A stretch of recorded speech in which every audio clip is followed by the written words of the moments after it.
Hello friends, welcome to channel. അപ്പോൾ നിങ്ങൾക്ക് അറിയായിരിക്കും നിങ്ങളിപ്പോൾ ന്യൂസും കാര്യങ്ങളൊക്കെ കണ്ടിരിക്കും. നമ്മുടെ ജൂലൈ 1 തൊട്ട് നമുക്ക് ഇനി ക്രെഡിറ്റ് കോഡേയും ആമസോണിൽ കൂടെയും ഗൂഗിൾ പേ കൂടെ ഒന്നും നമുക്ക് ക്രെഡിറ്റ് കാർഡ് ബില്ല് അടയ്ക്കാൻ പറ്റില്ല എന്ന് നിങ്ങളൊരു ന്യൂസും സംഭവങ്ങളൊക്കെ ഉണ്ടായിരുന്നു. കുറെ പേര് പറഞ്ഞിട്ടുണ്ടായിരുന്നു ക്രെഡിറ്റ് ബാൻ ആയി എന്നൊക്കെ പറഞ്ഞിട്ട്. കുറെ പേര് ഇപ്പം എനിക്ക് തന്നെ കുറെ കമന്റ്സും സംഭവത്തിനൊക്കെ നമ്മൾ ലൈവ് വന്നപ്പോഴും കുറെ പേരൊക്കെ വന്ന് ചോദിച്ചിട്ടുണ്ടായിരുന്നു. അപ്പൊ അതിന്റെ ഫുൾ ഡീറ്റെയിൽസ് ആണ് നമ്മൾ പറയാൻ വന്നത്. അതുപോലെ തന്നെ ഇപ്പൊ ഈ ഇഷ്യൂ കാരണം നമ്മുടെ ക്രെഡിറ്റ് കാർഡ് പേയ്മെന്റ്സിന് കുറെ ഇഷ്യൂസ് വരുന്നുണ്ട്. അപ്പൊ ഞാൻ തന്നെ ഇപ്പൊ റീസെന്റ് ഞാൻ എന്തായാലും ആ കാര്യം ആദ്യം പറയാം. ഞാനിപ്പോ റീസെന്റ് നമ്മുടെ എന്താ പറയാ ബാങ്ക് ഓഫ് ബറോഡയുടെ ക്രെഡിറ്റ് കാർഡിന്റെ ബിൽ പേയ്മെന്റ് ചെയ്തു. പക്ഷെ ആ സാധനം നമ്മുടെ ബാങ്ക് അക്കൗണ്ടിൽ നിന്നൊക്കെ പോയി. അതുപോലെ തന്നെ ബാങ്ക് അക്കൗണ്ട് സക്സസ്ഫുൾ സംഭവങ്ങളൊക്കെ കാണിച്ചു. ഞാൻ അതിന്റെ സ്ക്രീൻഷോട്ട് സംഭവങ്ങളൊക്കെ എടുത്തു വെച്ചിട്ടുണ്ടായിരുന്നു. നമ്മുടെ റേസർ പേ ത്രൂ ആണ് ഞാൻ BOB കാർഡ് ആപ്പ് ത്രൂ ആണ് ചെയ്തത്. നിങ്ങൾക്ക് അറിയാം. ഇപ്പൊ ഞാൻ എന്തായാലും ആ ഇഷ്യൂ പറയാം. എന്താ സംഭവം എന്ന് വെച്ചാൽ നിങ്ങൾക്ക് ഇപ്പോൾ BBPS എന്നൊരു സംഭവമുണ്ട്, ഭാരത് ബിൽ പേയ്മെന്റ് സിസ്റ്റം എന്നൊരു സാധനമുണ്ട്. അതിലേക്ക് ആക്ച്വലി രജിസ്റ്റർഡ് ചെയ്യാത്ത ഈ ക്രെഡിറ്റ് കാർഡുകളൊന്നും നമുക്ക് ആക്ച്വലി തേർഡ് പാർട്ടി ആപ്പിൽ കൂടെ ബിൽ പേയ്മെന്റ് ചെയ്യാൻ പറ്റില്ല. അതാണ് ഇഷ്യൂ വന്നിരിക്കുന്നത്. ഇപ്പൊ മെയിൻ ആയിട്ടുള്ള HDFC ബാങ്ക്, ICICI ബാങ്ക് അങ്ങനത്തെ ക്രെഡിറ്റ് കാർഡുകളൊന്നും ആക്ച്വലി ഇതിൽ രജിസ്റ്റർഡ് അല്ല. അപ്പൊ അതുകൊണ്ട് തന്നെ നമുക്ക് തേർഡ് പാർട്ടി ആപ്പിൽ കൂടെ ഇതൊന്നും ചെയ്യാൻ പറ്റില്ല. Limited number of credit cards മാത്രമേ ആക്ച്വലി BBS രജിസ്റ്റർഡ് ഉള്ളൂ. അപ്പൊ ഇതുപോലെ ഇനി ബാക്കിയുള്ള ബാങ്കുകളും അല്ലെങ്കിൽ ക്രെഡിറ്റ് കാർഡ്സുകളും അതുപോലത്തെ പേയ്മെന്റ് പ്ലാറ്റ്ഫോംസുകളും അതുപോലെ തന്നെ സംഭവങ്ങളൊക്കെ ഇനിയിപ്പോൾ BBS രജിസ്റ്റേർഡ് ആയി കഴിഞ്ഞാൽ മാത്രമേ ഈ സാധനം സോൾവ് ആവുള്ളൂ. അപ്പൊ അതുവരെ നമുക്ക് ഇനി ഒഫീഷ്യൽ ആപ്പ് തന്നെ യൂസ് ചെയ്യുന്ന വരും. ഇപ്പൊ SBI കാർഡ്സിന്റെ ബിൽ പേയ്മെന്റ് ആണെങ്കിൽ SBI കാർഡ്സിൽ ബിൽ പേയ്മെന്റ് ചെയ്യാൻ പറ്റും.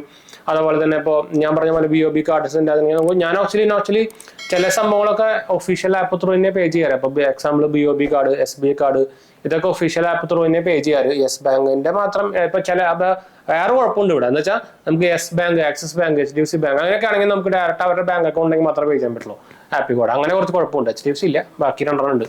ആക്സിസ് ബാങ്ക് മെയിൻ ആയിട്ടുണ്ട്. അപ്പൊ അങ്ങനെ ഒരു കുഴപ്പമുണ്ട്. അപ്പൊ ആ സമയത്ത് നമുക്ക് തേർഡ് പാർട്ടി ആപ്പ് തന്നെ രക്ഷയുള്ളൂ. അതാണ് മെയിൻ പ്രോബ്ലം വരുന്നത്. ഇപ്പൊ എന്റെ ഇഷ്യൂ ഞാൻ പറഞ്ഞത്, ഞാൻ ഇപ്പൊ റീസെന്റ് ഞാനൊരു സ്ക്രീൻഷോട്ട് സംഭവമൊക്കെ കാണിച്ചു തരാം. അതിന്റെ ഞാൻ എന്തായാലും സംഭവം പറയാം. ഞാൻ അതിന് എടുക്കാണ്ട് മുമ്പ് എന്തായാലും സംഭവം പറയാം. അപ്പൊ അതിനു മുമ്പ് നമ്മുടെ 2 ചാനലുകൾ പോയി കണ്ടു നോക്കുക, സബ്സ്ക്രൈബ് ചെയ്യുക, സപ്പോർട്ട് ചെയ്യുക, ഫ്രണ്ട്സിലേക്ക് വേണ്ടിക്ക് ഒന്ന് ഷെയർ ചെയ്യാം. എന്തെങ്കിലും സംശയങ്ങളൊക്കെ എന്നെ കമന്റ് ചെയ്താൽ മതി. നമ്മളെല്ലാ കമന്റ് റിപ്ലൈ കൊടുക്കുന്നതാണ്. അതുപോലെ തന്നെ നമ്മുടെ രണ്ടാമത്തെ ചാനൽ GHH വേൾഡ് പോയി കണ്ടു നോക്കുക, സബ്സ്ക്രൈബ് ചെയ്യുക, സപ്പോർട്ട് ചെയ്യുക, ഫ്രണ്ട്സിലേക്ക് വേണ്ടിക്ക് ഒന്ന് ഷെയർ ചെയ്യാം, മറക്കണ്ട. അതുപോലെ തന്നെ നമ്മുടെ ഇൻസ്റ്റാഗ്രാമിൽ ലിങ്ക് ഞാൻ താഴെ കൊടുത്തിട്ടുണ്ട്. നിങ്ങൾക്ക് പേജ് ഫോളോ അടിച്ചാൽ നിങ്ങൾക്ക് അതിന് വേണമെങ്കിൽ മെസ്സേജ് ചെയ്യാം. ടെലിഗ്രാം ചാനലിലേക്ക് നമ്മൾ കൊടുത്തിട്ടുണ്ട്. നമ്മളതിൽ ഓഫേഴ്സ് വരുന്ന ക്രെഡിറ്റ് കാർഡ് അപ്ലൈ ചെയ്യാനുള്ള ലിങ്കുകളും ലോൺസിന്റെ ലിങ്കുകളും ഒക്കെ നമ്മൾ ഷെയർ ചെയ്യുന്നതാണ്. അപ്പോൾ ഫോളോ ചെയ്ത് വെക്കാൻ മറക്കണ്ട. എല്ലാ സാധനവും ഡിസ്ക്രിപ്ഷനിൽ കൊടുത്തിട്ടുണ്ട്, മറക്കണ്ട. അപ്പോൾ ഞാൻ ഇപ്പോൾ റീസെന്റ് നമ്മുടെ BOB കാർഡ്സ് ത്രൂ തന്നെ ഞാനിപ്പോൾ ഇത് റേസർ പേയിന്റെ ഒരു സ്ക്രീൻഷോട്ടാണ് കണ്ടു. ഞാൻ ബിൽ പേയ്മെന്റ് ചെയ്തിട്ടുണ്ടായിരുന്നു. ഒരു 8500 സംതിങ് എനിക്കൊരു credit card bill, Snapdeal credit card. ഞാൻ എന്താ വെച്ചാൽ നോർമലി നമ്മുടെ UPI പേയ്മെന്റ് ഒക്കെ സ്നാപ്ഡീൽ കാർഡ് വെച്ചിട്ട് യൂസ് ചെയ്യാറ്. അപ്പൊ അങ്ങനെ നമുക്കൊരു 8500 പേ ചെയ്യാനുണ്ടായിരുന്നു. ഞാൻ അത് പേ ചെയ്തു. ഒഫീഷ്യൽ ആപ്പ് ത്രൂ തന്നെ പേ ചെയ്തു. പക്ഷെ ഇപ്പോൾ നിങ്ങൾക്ക് അറിയാമല്ലോ, ഇപ്പോൾ ബിൽ പേയ്മെന്റ് സിസ്റ്റത്തിന്റെ ആകെ ഒരു പ്രശ്നമായിട്ട് ഇരിക്കുകയാണ്. അപ്പൊ അതിന്റെ ഭാഗമായിട്ട് തന്നെ അവർക്ക് ആക്ച്വലി അവിടെ സെറ്റിൽ ആയിട്ടില്ല. പക്ഷെ നമുക്ക് ആപ്പിൽ സെറ്റിൽമെന്റ് സംഭവങ്ങളൊക്കെ കാണിച്ചു. പക്ഷെ നമ്മുടെ ഒഫീഷ്യൽ ബാങ്കിന്റെ സൈഡിൽ നിന്ന് അല്ലെങ്കിൽ BOB കാർഡിന്റെ സൈഡിൽ നിന്ന് നമുക്ക് മെസ്സേജ് സംഭവമൊന്നും വന്നില്ല. നോർമലി അപ്പൊ തന്നെ മെസ്സേജ് വരുന്നതാണ്. ഞാൻ അവരെ കോൺടാക്ട് ചെയ്തിട്ടുണ്ടായിരുന്നു. അപ്പൊ ഇവർ പറയണത് അവർക്ക് ആ ട്രാൻസാക്ഷൻ ട്രാക്ക് ചെയ്യാൻ പറ്റുന്നില്ല, അങ്ങനെ ട്രാൻസാക്ഷൻ നടന്നിട്ടില്ല എന്നൊക്കെയാണ് പറയുന്നത്.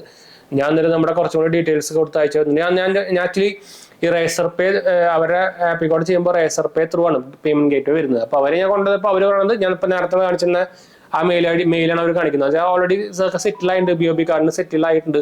അവരെ കോൺടാക്ട് ചെയ്താൽ തന്നെ കാണിക്കുന്നത്. അപ്പോൾ നിങ്ങൾക്കായിരിക്കും BOB കാർഡിന്റെ കസ്റ്റമർ കെയർ നല്ല കിടിലാണ് സാധനമുള്ളൂ. വിളിച്ചാലും കിട്ടില്ല, ഒന്നും കിട്ടില്ല.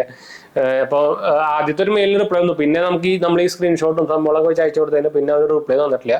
എന്റെ ക്യാഷ് ഇതായിട്ട് കയറിയിട്ടില്ല. അപ്പോൾ ഇതുപോലെ കുറെ ഇഷ്യൂസ് വരുന്നുണ്ട്. അപ്പൊ നിങ്ങളൊരു കാര്യം ശ്രദ്ധിക്കേണ്ടത് വെച്ചാൽ നിങ്ങൾ ബിൽ പേയ്മെന്റ് ചെയ്യുന്നുണ്ടെങ്കിൽ കുറച്ച് മുൻപ് തന്നെ ചെയ്ത് വെച്ചോളൂ. അതായത് ഡ്യൂ ഡേറ്റ് ആവാൻ നിൽക്കണ്ടാന്ന്. മിനിമം ഒരാഴ്ചയോ 2 ആഴ്ചയോ മുമ്പെങ്കിലും ബിൽ പേയ്മെന്റ് ചെയ്ത് വെക്കുക. ഇതേപോലത്തെ സംഭവങ്ങളൊക്കെ ഇഷ്യൂ വന്നു കഴിഞ്ഞാൽ നമുക്ക് ഡ്യൂ ഡേറ്റിന് മുമ്പ് പിന്നെ അല്ലെങ്കിൽ ഒന്നുകൂടി അടക്കേണ്ടി വരും. അല്ലെങ്കിൽ നമുക്ക് ഇത്ര കാലം വെയിറ്റ് ചെയ്യുമ്പോൾ മിനിമം ചിലപ്പോൾ ഈ റീഫണ്ട് വരാൻ തന്നെ ചിലപ്പോൾ 7 ദിവസം പിടിക്കും. അപ്പൊ അങ്ങനെ വെയിറ്റ് ചെയ്യണമെങ്കിൽ തന്നെ നമുക്ക് ആ ടൈം ഗ്യാപ്പ് വേണമല്ലോ. അല്ലെങ്കിൽ നിങ്ങൾക്ക് പിന്നെ അത് ഡ്യൂ ആവും. പിന്നെ അവരോട് പറഞ്ഞിട്ട് കാര്യമില്ല, ഞാൻ ചെയ്തിട്ടുണ്ടായിരുന്നു അത് ഇഷ്യൂ ആയിട്ട്. പിന്നെ അത് ഡ്യൂ ആവും. പിന്നെ നമ്മൾ ഫൈനും ഇൻട്രസ്റ്റും സംഭവങ്ങളൊക്കെ കെട്ടേണ്ടി വരും. അപ്പോൾ ക്രെഡിറ്റ് കാർഡ് ബില്ല് പേയ്മെന്റ് ചെയ്യുമ്പോൾ അത്യാവശ്യം ഒരു ഗ്യാപ്പ് വെച്ചിട്ട് മാത്രം ബിൽ പേയ്മെന്റ് ശ്രദ്ധിക്കട്ടെ.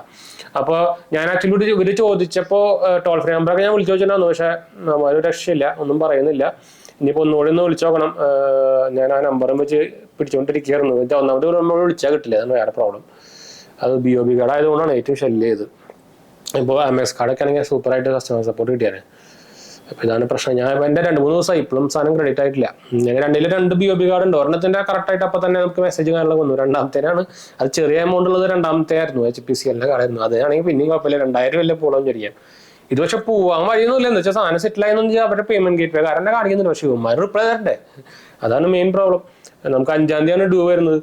അപ്പോൾ ഇങ്ങനെ ഒരു പ്രശ്നം സംഭവങ്ങളൊക്കെ വരുന്നുണ്ട്. അപ്പോൾ ബിൽ പേയ്മെന്റ് ചെയ്യുമ്പോൾ ശ്രദ്ധിക്കാൻ മറക്കണ്ട. അതുപോലെ തന്നെ ഈ മറ്റേ ക്രെഡിറ്റ് ആപ്പിന്റെയും അതുപോലെ തന്നെ തേർഡ് പാർട്ടി ഇഷ്യൂ എനിക്ക് തോന്നുന്നത് സോൾവ് ആവുന്നതാണ്. എന്താ വെച്ചാൽ ഇത് എല്ലാവരുടെയും ബിസിനസിനെ അഫക്ട് ചെയ്യുന്ന ഒരു പരിപാടിയാണ്. ഇപ്പൊ ക്രെഡിറ്റ് ആപ്പൊക്കെ മെയിൻ ആയിട്ട് അവർ തുടങ്ങി തന്നെ ക്രെഡിറ്റ് കാർഡ് ബിൽ പേയ്മെന്റ് ആണ്. അപ്പൊ അത് പോയി കഴിഞ്ഞാൽ അവരുടെ ബിസിനസ് ഭയങ്കരമായിട്ട് ഡൗൺ ആകും. അപ്പോൾ അതിനെന്തെങ്കിലും ഒരു സൊല്യൂഷൻ ആക്ച്വലി RBI കൊടുക്കുമെന്ന് വിചാരിക്കുന്നു. എന്ന് വെച്ചാൽ എല്ലാത്തിനെയും ഇങ്ങനെ അഫക്ട് ചെയ്തിട്ട് ഒരു ബിസിനസ്സിനെ എന്തായാലും RBI എങ്ങനെ ഒരു പോളിസി ശരിയാക്കിയാൽ ഒന്നെങ്കിൽ അവരത് രജിസ്ട്രേഷൻ ചെയ്തിട്ട് അല്ലെങ്കിൽ എല്ലാ ക്രെഡിറ്റ് കാർഡ്സും രജിസ്ട്രേഷൻ ചെയ്ത് സോൾവ് ചെയ്യും.